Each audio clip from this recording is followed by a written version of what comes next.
யோபு 28ஆம் அதிகாரம். வெள்ளிக்கு விளைவிடம் உண்டு, பொன்னுக்கு புடமிடும் ஸ்தலமும் உண்டு.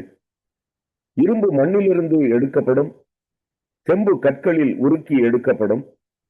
மனிதன் அந்தகாரத்திலும் மரண இருளிலும் இருக்கிற கற்களை கடையாந்திர மட்டும் ஆராய்ந்து தேடி இருளுக்கும் அங்கே முடிவுண்டாக்குகிறான். கடக்கக்கூடாததும் நிலையாததுமான ஆறு எழும்பினாலும் உழைப்பாளியானவன் அதை மனுஷரால் வற்றி போக பண்ணி செல்லுகிறான். பூமியின் மேல் ஆகாரம் விளையும், அதன் கீழிடங்களில் இருக்கிறவைகளோ அக்கினியால் மாறினது போலிருக்கும்.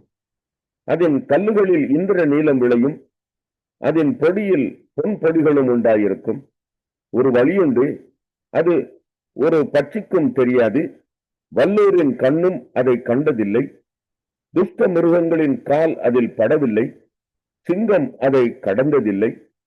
அவன் தன் கைகளை கற்பாறையின் மேல் நீட்டி மலைகளை வேரோடே புரட்டுகிறான். கண்மலைகளுக்குள்ளும் நீர்க்கால்களை வெட்டுகிறான். அவன் கண் விலையுயர்ந்த எல்லாவற்றையும் காணும்.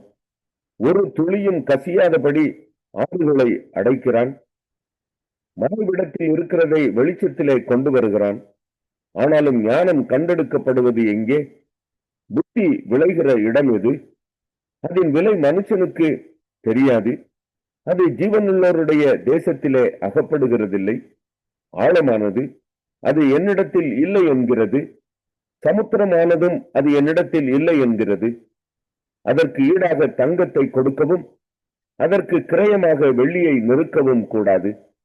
ஒப்பீரின் தங்கமும் விலையேற பெற்ற கோமேதகமும் இந்திர நீலக்கல்லும் அதற்கு ஈடல்ல. பொன்னும் பளிங்கும் அதற்கு ஒப்பல்ல. பசும் பொன்னாபரணங்களுக்கு அதை மாற்றக்கூடாது. பவளத்தையும் ஸ்படிகத்தையும் அத்தோடு ஒப்பிட்டு பேசலாகாது. முத்துகளை பார்க்கிலும் ஞானத்தின் விலை உயர்ந்தது. எத்தியோப்பியாவின் புஷ்பராகம் அதற்கு நிகரல்ல. பசும்பொன்னும் அதற்கு சரியல்ல. இப்படி இருக்க ஞானம் எங்கே இருந்து வரும்? புத்தி தங்கும் இடம் எங்கே? அது ஜீவனுள்ள சகலருடைய கண்களுக்கும் ஒளித்தும் ஆகாசத்து பறவைகளுக்கு மறைந்தும் இருக்கிறது. நாசமும் மரணமும் நாங்கள் எங்கள் காதுகளினாலே மாத்திரம் அதன் கீர்த்தியை கேட்டோம் என்கிறது. தேவனோ அதன் வழியை அறிவார். அதன் ஸ்தானம் அவருக்கே தெரியும். அவர் பூமியின் கடையாந்திரங்களை பார்த்து வானங்களின் கீழ் இருக்கிறதை எல்லாம் காண்கிறார். அவர் காற்றுக்கு அதன் நிறையை நியமித்து ஜலத்துக்கு அதன் அளவை பிரமாணித்து மழைக்கு திட்டத்தையும் இடி முழக்கத்தோட கூடிய மின்னலுக்கு வழியையும் ஏற்படுத்துகிறார். அவர் அதை பார்த்து கணக்கிட்டார். அதை ஆராய்ந்து ஆயத்தப்படுத்தி மனுஷனை நோக்கி, இதோ ஆண்டவருக்கு பயப்படுவதே ஞானம், பொல்லாப்பை விட்டு விலகுவதே புத்தி. சகரியா 4ஆம் அதிகாரம். என்னோட பேசின தூதன் திரும்பி வந்து நித்திரை பண்ணுகிற ஒருவனை எழுப்புவது போல் என்னை எழுப்பி, நீ காண்கிறது என்னவென்று கேட்டார். அதற்கு நான், இதோ முழுவதும் பொன்னினால் செய்யப்பட்ட குத்து விளக்கை காண்கிறேன். அதன் உச்சியில் அதன் கிண்ணமும், அதன் மேல் அதன் 7 அகல்களும், அதன் உச்சியில் இருக்கிற அகல்களுக்கு போகிற 7 குழாய்களும் இருக்கிறது. அதன் அருகில் கிண்ணத்திற்கு வலது புறமாக ஒன்றும் அதற்கு இடது புறமாக ஒன்றும் ஆக 2 ஒலிவ மரங்கள் இருக்கிறது என்றேன். நான் என்னோட பேசின தூதனை நோக்கி, ஆண்டவனே, இவைகள் என்னவென்று கேட்டேன். என்னோட பேசின தூதன் மறுமொழியாக, இவைகள் இன்னதென்று உனக்கு தெரியாதா என்றார். ஆண்டவனே, எனக்கு தெரியாது என்றேன். அப்பொழுது அவர், செருபாபேலுக்கு சொல்லப்படுகிற கர்த்தருடைய வார்த்தை என்னவென்றால், பலத்தினாலும் அல்ல பராக்கிரமத்தினாலும் அல்ல, என்னுடைய ஆவியினாலே ஆகும் என்று சேனைகளின் கர்த்தர் சொல்லுகிறார். பெரிய பர்வதமே, நீ எம்மாத்திரம்! செருபாபேலுக்கு முன்பாக நீ சமபூமி ஆவாய். தலைக்கல்லை அவன் கொண்டு வருவான். அதற்கு கிருபை உண்டாவதாக, கிருபை உண்டாவதாக என்று ஆர்ப்பரிப்பார்கள் என்றார். பின்னும் கர்த்தருடைய வார்த்தை எனக்கு உண்டாகி, அவர், செருபாபேலின் கைகள் இந்த ஆலயத்திற்கு அஸ்திபாரம் போட்டது. அவன் கைகளே இதை முடித்து தீர்க்கும். அதனால் சேனைகளின் கர்த்தர் என்னை உங்களிடத்திற்கு அனுப்பினார் என்று அறிவாய். அற்பமான ஆரம்பத்தின் நாளை யார் அசட்டை பண்ணலாம்? பூமி எங்கும் சுற்றி பார்க்கிறவைகளாகிய கர்த்தருடைய 7 கண்களும் செருபாபேலின் கையில் இருக்கிற தூக்கு நூலை சந்தோஷமாய் பார்க்கிறது என்றார். பின்பு நான் அவரை நோக்கி, குத்து விளக்குக்கு வலதுபுறமாகவும் அதற்கு இடதுபுறமாகவும் இருக்கிற இந்த 2 ஒலிவ மரங்கள் என்னவென்று கேட்டேன். மறுபடியும் நான் அவரை நோக்கி, 2 பொற்குழாய்களின் வழியாய் தொங்கி பொன்னிறமான எண்ணெயை தங்களிலிருந்து பண்ணுகிறவைகளாகிய ஒலிவ மரங்களின் 2 கிளைகள் என்னவென்று கேட்டேன். அதற்கு அவர், இவைகள் இன்னதென்று உனக்கு தெரியாதா என்றார். ஆண்டவனே, எனக்கு தெரியாது என்றேன். அப்பொழுது அவர், இவைகள் 2ம் சர்வலோகத்துக்கும் ஆண்டவராய் இருக்கிறவரின் சமூகத்தில் சகரியா 5ஆம் அதிகாரம். நான் திரும்பவும் என் கண்களை ஏறெடுத்து பார்க்கையில், இதோ பறக்கிற ஒரு புஸ்தக சுருளை கண்டேன். தூதன், நீ காண்கிறது என்னவென்று கேட்டார். பறக்கிற ஒரு புஸ்தக சுருளை காண்கிறேன். அது நீளம் 20 முழமும் அதன் அகலம் 10 முழமுமாய் இருக்கிறது என்றேன். அப்பொழுது அவர், இது பூமியின் மீதெங்கும் புறப்பட்டு போகிற சாபம். எந்த திருடனும் அதன் ஒரு புறத்தில் இருக்கிறதின்படியே அழிக்கப்பட்டு போவான். ஆணையிடுகிற எவனும் அதன் மறுபுறத்தில் இருக்கிறதின்படியே அழிக்கப்பட்டு போவான். அது திருடன் வீட்டிலும் என் நாமத்தை கொண்டு பொய்யானை இடுகிறவன் வீட்டிலும் வந்து அவனவன் வீட்டின் நடுவிலே தங்கி அதை அதன் மரங்களோடும் அதன் கல்லுகளோடும் கூட நிர்மூலமாக்கும்படி அதை புறப்பட்டு போக பண்ணுவேன் என்று சேனைகளின் கர்த்தர் சொல்கிறார். பின்பு என்னோட பேசின தூதன் வெளியே வந்து என்னை நோக்கி, நீ உன் கண்களை ஏறெடுத்து புறப்பட்டு வருகிறதை என்னவென்று பார் என்றார். அது என்னவென்று கேட்டேன். அதற்கு அவர், அது புறப்பட்டு வருகிறதாகிய ஒரு மரக்கால் என்றார். பின்னும் அவர், பூமி எங்கும் இதுதான் அவர்களுடைய கண்ணோக்கம் என்றார். இதோ ஒரு தாலந்து நிறையான ஈய மூடி தூக்கி வரப்பட்டது. மரக்காலின் நடுவிலே ஒரு ஸ்திரீ உட்கார்ந்திருந்தாள். அப்பொழுது அவர், இவள் அக்கிரமக்காரி என்று சொல்லி அவளை மரக்காலுக்குள்ளே தள்ளி ஈய கட்டியை அதன் வாயிலே போட்டார். அப்பொழுது நான் என் கண்களை ஏறெடுத்து, இதோ புறப்பட்டு வருகிற 2 ஸ்திரீகளை கண்டேன். அவர்களுக்கு நாரையின் சட்டைகளுக்கொத்த சட்டைகள் இருந்தது. அவர்கள் சட்டைகளில் காற்றிருந்தது. இவர்கள் மரக்காலை பூமிக்கும் வானத்துக்கும் நடுவாய் தூக்கி கொண்டு போனார்கள். நான் என்னோட பேசின தூதனை நோக்கி, இவர்கள் மரக்காலை எங்கே கொண்டு போகிறார்கள் என்று கேட்டேன். அதற்கு அவர், சினேயார் தேசத்திலே அதற்கு ஒரு வீட்டை கட்டும்படிக்கு அதை கொண்டு போகிறார்கள். அங்கே அது ஸ்தாபிக்க. திவ்ய வாசகனாகிய யோவானுக்கு வெளிப்படுத்தின விசேஷம். 1ஆம் அதிகாரம். சீக்கிரத்தில் சம்பவிக்க வேண்டியவைகளை தம்முடைய ஊழியக்காரருக்கு காண்பிக்கும் பொருட்டு தேவன் இயேசு கிறிஸ்துவுக்கு ஒப்புவித்ததும், இவர் தம்முடைய தூதனை அனுப்பி தம்முடைய ஊழியக்காரனாகிய யோவானுக்கு வெளிப்படுத்தினதுமான விசேஷம். இவன் தேவனுடைய வசனத்தை குறித்தும் இயேசு கிறிஸ்துவை பற்றிய சாட்சியை குறித்தும் தான் கண்ட யாவற்றையும் சாட்சியாக அறிவித்திருக்கிறான். இந்த தீர்க்க தரிசன வசனங்களை வாசிக்கிறவனும் கேட்கிறவர்களும் இதில் எழுதியிருக்கிறவைகளை கை கொள்ளுகிறவர்களும் பாக்கியவான்கள். காலம் சமீபமாயிருக்கிறது.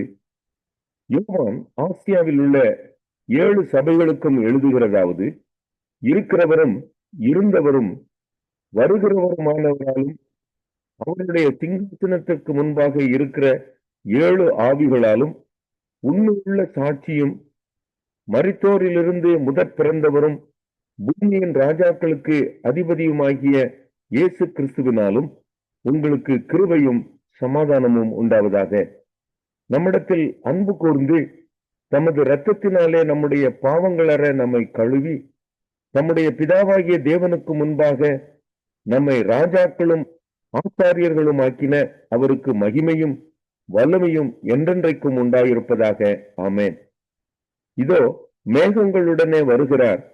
கண்கள் யாவும் அவரை காணும், அவரை குத்தினவர்களும் அவரை காண்பார்கள், பூமியின் கோத்திரத்தார் எல்லாரும் அவரை பொழிப்பார்கள். அப்படியே ஆகும். ஆமென். இருக்கிறவரும் இருந்தவரும் வருகிறவருமாகிய சர்வ வல்லமையுள்ள கர்த்தர், நான் ஆல்பாவும் ஒமேகாவும் ஆதியும் அந்தமுமாய் இருக்கிறேன் என்று திருவுளம் பற்றுகிறார். உங்கள் சகோதரனும் இயேசு கிறிஸ்துவின் நிமித்தம் வருகிற உபத்திரவத்திற்கும் அவருடைய ராஜ்யத்திற்கும் அவருடைய பொறுமைக்கும் உங்கள் உடன் பங்காளனுமாய் இருக்கிற யோவானாகிய நான் தேவ வசனத்தின் நிமித்தமும் இயேசு கிறிஸ்துவை பற்றிய சாட்சியின் நிமித்தமும் பத்மு என்னும் தீவிலே இருந்தேன். கர்த்தருடைய நாளில் ஆவிக்குள்ளானேன். அப்பொழுது எனக்கு பின்னாலே எக்கால சத்தம் போன்ற பெரிதான ஒரு சத்தத்தை கேட்டேன். அது, நான் ஆல்பாவும் ஒமேகாவும்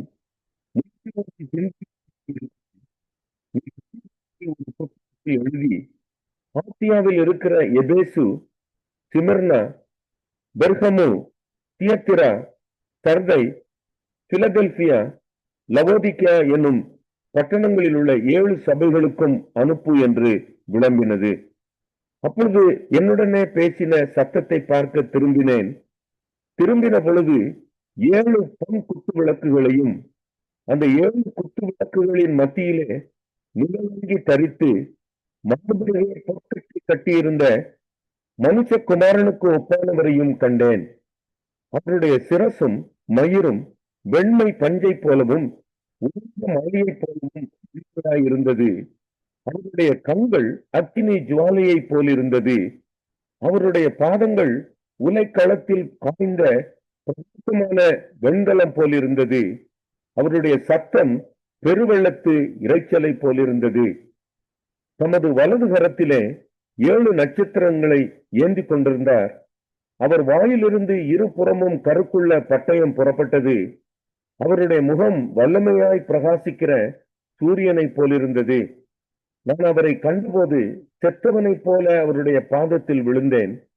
அப்பொழுது அவர் தம்முடைய வலது கரத்தை என் மேல் வைத்து என்னை நோக்கி, பயப்படாதே, நான் முந்தினவரும் பிந்தினவரும் உயிருள்ளவருமாய் இருக்கிறேன். மரித்தேன், ஆனாலும் இதோ சதா காலங்களிலும் உயிரோடு இருக்கிறேன். ஆமென். நான் மரணத்திற்கும் பாதாளத்திற்கும் உரிய திறவுகோல்களை உடையவராயிருக்கிறேன். நீ கண்டவைகளையும் இருக்கிறவைகளையும் இவைகளுக்கு பின்பு சம்பவிப்பவைகளையும் எழுது. என் வலது கரத்தில் நீ கண்ட 7 நட்சத்திரங்களின் ரகசியத்தையும் 7 பொன் குத்து விளக்குகளின் ரகசியத்தையும் எழுது. அந்த 7 நட்சத்திரங்களும் 7 சபைகளின் தூதர்களாம். நீ கண்ட 7 வெளிப்படுத்தின விசேஷம் 2ஆம் அதிகாரம். எபேசு சபையின் தூதனுக்கு நீ எழுத வேண்டியது என்னவெனில், 7 நட்சத்திரங்களை தம்முடைய வலது கரத்தில் ஏந்தி கொண்டு 7 பொன் குத்து விளக்குகளின் மத்தியிலே உலாவிக் கொண்டிருக்கிறவர் சொல்லுகிறதாவது, உன் கிரியைகளையும் உன் பிரயாசத்தையும் உன் பொறுமையையும் நீ பொல்லாதவர்களை சகிக்க கூடாமல் இருக்கிறதையும் அப்போஸ்தலர் அல்லாதவர்கள் தங்களை அப்போஸ்தலர் என்று சொல்லுகிறதை நீ சோதித்து அவர்களை பொய்யர் என்று கண்டறிந்ததையும் நீ சகித்துக் கொண்டிருக்கிறதையும் பொறுமையாய் இருக்கிறதையும் என் நாமத்து நிமித்தம் இளைப்படையாமல் பிரயாசப்பட்டதையும் அறிந்திருக்கிறேன். ஆனாலும் நீ ஆதியில் கொண்டிருந்த அன்பை விட்டாய் என்று உன் பேரில் எனக்கு ஒரு குறை உண்டு. ஆகையால் நீ இன்ன நிலைமையிலிருந்து விழுந்தாய் என்பதை நினைத்து மனம் திரும்பி ஆதியில் செய்த கிரியைகளை செய்வாயாக. இல்லாவிட்டால் நான் சீக்கிரமாய் உன்னிடத்தில் வந்து நீ மனம் திரும்பாத பட்சத்தில் உன் விளக்கு தண்டை அதனிடத்து நின்று நீக்கிவிடுவேன். நான் வெறுக்கிற நிக்கோலாய் மதஸ்தரின் கிரியைகளை நீயும் வெறுக்கிறாய். இது உன்னிடத்தில் உண்டு. ஆவியானவர் சபைகளுக்கு சொல்லுகிறதை காதுள்ளவன் கேட்க கடவன்.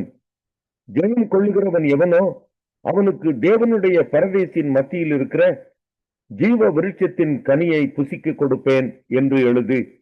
சிமர்னா சபையின் தூதனுக்கு நீ எழுத வேண்டியது என்னவெனில், முந்தினவரும் பிந்தினவரும் மறுத்திருந்து உழைத்தவருமானவர் சொல்லுகிறதாவது, உன் கிரியைகளையும் உன் உபத்திரவத்தையும் நீ ஐஸ்வர்யம் உள்ளவனாயிருந்தும் உனக்கு இருக்கிற தரித்திரத்தையும் தங்களை யூதர் என்று சொல்லியும் யூதராயிராமல் சாத்தானுடைய கூட்டமாய் இருக்கிறவர்கள் செய்யும் தூஷணத்தையும் அறிந்திருக்கிறேன். நீ படப்போகிற பாடுகளை குறித்து எவ்வளவும் பயப்படாதே. இதோ நீங்கள் சோதிக்கப்படும் பொருட்டாக பிசாசானவன் உங்களில் சிலரை காவலில் போடுவான். 10 நாள் உபத்திரவப்படுவீர்கள். ஆயினும் நீ மரண பரியந்தம் உண்மையாயிரு. அப்பொழுது ஜீவ கிரீடத்தை உனக்கு தருவேன். ஆவியானவர் சபைகளுக்கு சொல்லுகிறதை காதுள்ளவன் கேட்க கடவன். ஜெயம் கொள்ளுகிறவன் 2ஆம் மரணத்தினால் சேதப்படுவதில்லை என்று எழுது. பெர்கமு சபையின் தூதனுக்கு நீ எழுத வேண்டியது என்னவெனில், இரு புறமும் கருத்துள்ள பட்டயத்தை உடையவர் சொல்லுகிறதாவது, உன் கிரியைகளையும் சாத்தானுடைய சிங்காசனம் இருக்கிற இடத்தில் நீ குடியிருக்கிறதையும் நீ என் நாமத்தை பற்றி கொண்டிருக்கிறதையும் சாத்தான் குடிகொண்டிருக்கிற இடத்தில் உங்களுக்குள்ளே எனக்கு உண்மையுள்ள சாட்சியான அந்திப்பா என்பவன் கொல்லப்பட்ட நாட்களிலும் என்னை பற்றும் விசுவாசத்தை நீ மறுதலியாமல் இருந்ததையும் அறிந்திருக்கிறேன். ஆகிலும் சில காரியங்களை குறித்து உன் பேரில் எனக்கு குறைவுண்டு. விக்கிரகங்களுக்கு படைத்தவைகளை புசிப்பதற்கும் வேசித்தனம் பண்ணுவதற்கும் ஏதுவான இடரலை இஸ்ரவேல் புத்திரர் முன்பாக போடும்படி பாலாக் என்பவனுக்கு போதனை செய்த பிலேயாமுடைய போதகத்தை கைக்கொள்ளுகிறவர்கள் உன்னிடத்தில் உண்டு. அப்படியே நிக்கோலாய் மதஸ்தருடைய போதகத்தை கைக்கொள்ளுகிறவர்களும் உன்னிடத்தில் உண்டு. அதை நான் வெறுக்கிறேன். நீ மனம் திரும்பு. இல்லாவிட்டால் நான் சீக்கிரமாய் உன்னிடத்தில் வந்து என் வாயின் பட்டயத்தால் அவர்களோட யுத்தம் பண்ணுவேன். ஆவியானவர் சபைகளுக்கு சொல்லுகிறதை காதுள்ளவன் கேட்க கடவன். ஜெயம் கொள்ளுகிறவனுக்கு நான் மறைவான மன்னாவை புசிக்க கொடுத்து அவனுக்கு வெண்மையான குறிக்கல்லையும் அந்த கல்லின் மேல் எழுதப்பட்டதும் அதை பெறுகிறவனே அன்றி வேறொருவனும் அறியக்கூடாததுமாகிய புதிய நாமத்தை கொடுப்பேன் என்று எழுது. தியத்தீரா சபையின் தூதனுக்கு நீ எழுத வேண்டியது என்னவெனில், அக்கினி ஜுவாலை போன்ற கண்களும் பிரகாசமான வெண்கலம் போன்ற பாதங்களும் உள்ள தேவகுமாரன் சொல்லுகிறதாவது, உன் கிரியைகளையும் உன் அன்பையும் உன் ஊழியத்தையும் உன் விசுவாசத்தையும் உன் பொறுமையையும் நீ முன்பு செய்த கிரியைகளிலும் பின்பு செய்த கிரியைகள் அதிகமாய் இருக்கிறதையும் அறிந்திருக்கிறேன். ஆகிலும் உன் பேரில் எனக்கு குறைவுண்டு. என்னவெனில், தன்னை தீர்க்கதரிசி என்று சொல்லுகிற ஏசபேல் என்னும் ஸ்திரியானவள் என்னுடைய ஊழியக்காரர் வேசித்தனம் பண்ணவும் விக்கிரகங்களுக்கு படைத்தவர்களை புசிக்கவும் அவர்களுக்கு போதித்து அவர்களை வஞ்சிக்கும்படி நீ அவளுக்கு இடம் கொடுக்கிறாய். அவள் மனம் திரும்பும்படியாய் அவளுக்கு தவணை கொடுத்தேன். தன் வேசி மார்க்கத்தை விட்டு மனம் திரும்ப அவளுக்கு விருப்பமில்லை. இதோ நான் அவளை கட்டில் கிடையாக்கி அவளுடனே விபசாரம் செய்தவர்கள் தங்களுடைய கிரியைகளை விட்டு மனம் திரும்பாவிட்டால் அவர்களையும் மிகுந்த உபத்திரவத்திலே தள்ளி அவளுடைய பிள்ளைகளையும் கொல்லுவேன். அப்பொழுது நானே உள்ளிரியங்களையும் இருதயங்களையும் ஆராய்கிறவர் என்று எல்லா சபைகளும் அறிந்து கொள்ளும். அன்றியும் உங்களில் ஒவ்வொருவருக்கும் உங்கள் கிரியைகளின்படியே பலனளிப்பேன். தியத்தீராவிலே இந்த போதகத்தை பற்றி கொள்ளாமலும் சாத்தானுடைய ஆழங்கள் என்று அவர்கள் சொல்லுகிறார்களே, அந்த ஆழங்களை அறிந்து கொள்ளாமலும் இருக்கிற மற்றவர்களாகிய உங்களுக்கு நான் சொல்லுகிறதாவது, உங்கள் மேல் வேறொரு பாரத்தையும் சுமத்த மாட்டேன். உங்களுக்குள்ளதை நான் வரும் அளவும் பற்றி கொண்டிருங்கள். ஜெயம் கொண்டு முடிவு பரியந்தம் என் கிரியைகளை கை கொள்ளுகிறவன் அவனோ அவனுக்கு நான் என் பிதாவின் இடத்தில் அதிகாரம் பெற்றது போல ஜாதிகள் மேல் அதிகாரம் கொடுப்பேன். அவன் இருப்பு கோலால் அவர்களை ஆளுவான். அவர்கள் மண் பாண்டங்களைப் போல நொறுக்கப்படுவார்கள். விடிவெள்ளி நட்சத்திரத்தையும் அவனுக்கு கொடுப்பேன். ஆவியானவர் சபைகளுக்கு சொல்லுகிறதை காதுள்ளவன் கேட்க கடவன் என்று எழுது.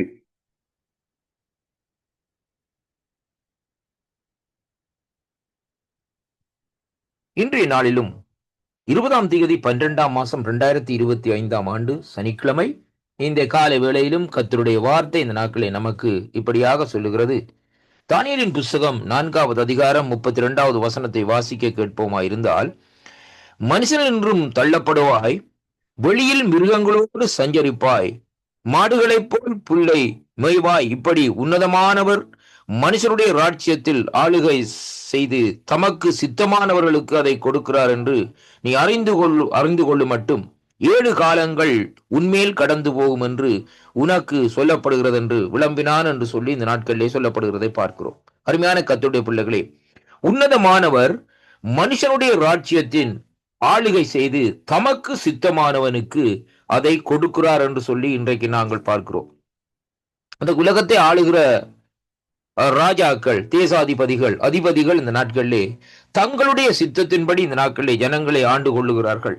ஜனங்களை இந்த நாட்களிலே அவர்கள் நெருக்கி, குடிமக்களை இந்த நாட்களிலே அவர்கள் சந்தோஷமா இராதபடி அவர்கள் மேல் இந்த நாட்களிலே வரிகளை கூட்டி காரியங்களை செய்து கொண்டு வருகிறார் என்று சொல்லி இன்றைக்கு நாங்கள் உலகத்திலே இன்றைக்கு நாங்கள் பார்க்கிறோம். ஆனாலும் அப்படிப்பட்ட ஒரு நிலைமைப்பாட்டிலே இந்த நாட்களிலே கர்த்தருடைய வார்த்தை சொல்லுகிறது, உன்னதமான மனுஷனுடைய ராஜ்யத்தில் ஆளுகை செய்து தமக்கு சித்தமானவனுக்கு அதை கொடுக்கிறார் என்று சொல்லி இன்றைக்கு நாங்கள் பார்க்கிறோம். தேவன் இன்றைக்கு வருகிற ஆண்டிலே இந்த நாட்களிலே புதிய காரியங்களை இந்த நாட்களிலே செய்ய போகிறார். ஏனென்றால் தேவனுடைய சித்தத்தின்படி 2026 ஆண்டுகளை நாங்கள் கடந்து செல்ல இருக்கிற சில நாட்களுக்கு முன்பாக தேவன் நமக்கு எச்சரிக்கிறதை இங்கே காணக்கூடியதாக இருக்கிறது. அருமையான கர்த்தருடைய பிள்ளைகளே, ஏனென்றால் வேதம் சொல்லுகிறது, பூமியின் குடிகள் எல்லாம் என்னுடையவைகள் என்று. வானம் எனக்கு சிங்காசனம், பூமி எனக்கு பாதபடி என்று சொன்ன தேவன் இந்த நாட்களிலே எதையும் எந்த வேளையிலும் செய்ய இந்த நாட்களிலே அவர் தைரியமாகவும் இந்த நாட்களிலே இருப்பதை இங்கே காணக்கூடியதாக இருக்கிறது. அருமையான கர்த்தருடைய பிள்ளைகளே, அதனாலே கர்த்தருக்கு ஆலோசனை சொல்லுகிறவன் அங்கே ஒரு மனுஷனும் இல்லை என்பதைத்தான் இன்றைக்கு பக்தனாகிய யோபு இந்த நாட்களிலே சொல்லுகிறதை பார்க்கிறோம். பாருங்கள், இந்த தானியேலின் புஸ்தகம் 4வது அதிகாரத்திலே 4வது வசனத்தை இந்த நாட்களை வாசிக்க கேட்போமா இருந்தால், நேபுகாத்நேச்சராகிய நான் என் வீட்டிலே சவுக்கியம் உள்ளவனாய் இருந்து என் அரண்மனையின் மேல் வாழ்ந்து வந்தேன். பாருங்கள், ஒரு மனுஷனுடைய, அதாவது தேசத்தை ஆளுகிற மனுஷனுடைய காரியங்களை பாருங்கள். அவன் சொல்லுகிறான், தன்னுடைய வீட்டிலே நான் சௌக்கியமாய் இருந்து என் அரண்மனையிலே எப்படியாக வாழ்ந்து வந்தேன் என்று சொல்லி பாருங்கள். என் வீட்டிலே சௌக்கியமாய் இருந்து என் அரண்மனையிலே வாழ்ந்து வந்தேன். இன்றைக்கு தேசத்தை ஆளுகிறவர்கள் சௌக்கியமாக இருக்கிறார்கள், அரண்மனையிலே ஆளுகிறார்கள். கர்த்தருடைய பிள்ளைகளை ஜனங்களை நெருக்குகிறார்கள், ஜனங்களை ஒடுக்குகிறார்கள். இப்படிப்பட்ட காலநிலையிலே அந்த ஜீவனுள்ள தேவனாகிய கர்த்தர், இந்த வானத்தையும் பூமியையும் உண்டாக்கின கர்த்தர், மனுஷர்களை பேர் சொல்லி அழைக்கிற கர்த்தர், மனுஷர்கள் ஒவ்வொருவருடைய காரியங்களையும், அவர்களுக்கு வரப்போகிற காரியங்கள், வருகிற காரியங்கள், அவர்களுடைய எல்லா காரியங்களையும் தன்னுடைய கரத்திலே வரைந்து வைத்துக்கிற என் தேவனாகிய ஆண்டவர் இந்த நாட்களிலே தேசங்களுக்கு எச்சரிக்கிறார். தேசத்தை ஆளுகிற ஒவ்வொரு அதிபதிகளுக்கும் இந்த நாட்களை எச்சரிக்கிறார். நீங்கள் என்னுடைய ஜனங்களை நெருக்குகிறீர்களா? என்னுடைய ஜனங்களை ஒடுக்குகிறீர்களா? என்னுடைய ஜனங்கள் இந்த நாட்களிலே பசியோடும் பட்டினிகளோடும் இந்த நாட்களிலே வாழுகிறார்களா? என்னுடைய ஜனங்களை இந்த நாட்களிலே இப்படியாக நீங்கள் செய்கிறீர்களே, ஆனால் நீங்கள் சௌக்கியமாக அரண்மனையிலே வாழ்ந்து கொள்ளுகிறீர்கள் சொல்லுகிறீர்களே, அப்படியானால் இது எப்படியே என்று சொல்லி என்னுடைய ஆண்டவர் ஒரு கேள்வியை இந்த நாட்களில் எழுப்புகிறதை பார்க்கிறோம். கர்த்தருடைய பிள்ளைகளை, அருமையான கர்த்தருடைய பிள்ளைகள், இந்த தேசத்திலே இந்த பூமியினுடைய ராஜ்யங்களுக்கு இந்த நாட்களிலே தீட்டும்படியாக, ஒரு முடிவை இந்த நாட்களிலே உண்டு பண்ணும்படியாக என்னுடைய கர்த்தர் இந்த நாட்களிலே உக்கிரகத்தோடு இந்த நாட்களிலே எழுந்திருக்கிறார் என்பதைத்தான் இன்றைக்கு இந்த வார்த்தை ஊடாக இன்றைக்கு நாங்கள் காணக்கூடியதாக இருக்கிறது. அதனாலே கர்த்தருக்குள் அருமையான அன்பு பிள்ளைகளே, நீங்கள் எந்த தேசத்திலே இருந்தாலும், எந்த நாட்டிலே இருந்தாலும், எந்த பட்டணத்திலே, எந்த கிராமத்திலே இருந்தாலும், அந்த தேசங்களுடைய காரியங்களின் நிமித்தம் நீங்கள் ஒடுக்கப்படுகிறீர்களா? அந்த தேசங்களுடைய காரியத்தின் நிமித்தம் இந்த நாட்கள் நீங்கள் நசிக்கப்படுகிறீர்களா? அப்படியாக இந்த நாட்கள் நசிக்கப்பட்டால் இந்த நாட்களிலே உங்களுக்கு ஒரு விடுதலை நிச்சயம் என்பதை இந்த நாட்களிலே முழு மனதோடு முழு இருதயத்தோடு இந்த நாட்களை விசுவாசியுங்கள். ஏனென்றால் இந்த காரியங்களுக்கு எல்லாவற்றிற்கும் ஒரு முடிவு வெகு சீக்கிரத்திலே இந்த நாட்களே வருகிறது. அதை இந்த நாட்களிலே என் ஆண்டவராகிய இயேசு கிறிஸ்து தர இந்த நாட்களே வல்லவராய் இருக்கிறார். அதனாலே ஆண்டவராகிய இயேசு கிறிஸ்துவை இந்த நாட்களை நீங்கள் ஏற்றுக்கொள்ளாமல் இருந்தால் சொந்த இரட்சகராக ஏற்றுக்கொண்டு வருகிற புதிய ஆண்டுகளிலே கடந்து செல்லுங்கள். அவர் காரியங்களை வாய்க்க பண்ணுவார், செயல்களிலே வல்லவர், மகிமையான காரியங்களை செய்வார். உங்களுடைய வாழ்க்கையில உள்ள எல்லா குறைவுகளை நீக்குவார். உங்களுடைய வாழ்க்கையில எல்லாவற்றையும் அவர் திருப்தியாக்கி திருப்பி இந்த நாட்களை வழிநடத்த தேவன் வல்லவராயிருக்கிறார். அவர்தான் ஆண்டவராகிய இயேசு கிறிஸ்து. அவர் மறுபடியுமா இந்த பூமியிலே வரப்போகிறார். அவருடைய பாதம் இந்த பூமியிலே படப்போகிறது. இந்த வாக்குத்தத்தங்களை கேட்கிற ஒவ்வொரு பிள்ளைகளையும் கர்த்தர் ஆசீர்வதிப்பார். இந்த வாக்குத்தத்தங்களை விசுவாசிக்கிற ஒவ்வொரு பிள்ளைகளுடைய கட்டுக்கள் நுகங்கள் எல்லாவற்றையும் தேவன் உடைத்தொறிவார். கர்த்தர் தாமே உங்களை ஆசீர்வதிப்பாராக. ஆமேன், ஆமேன்.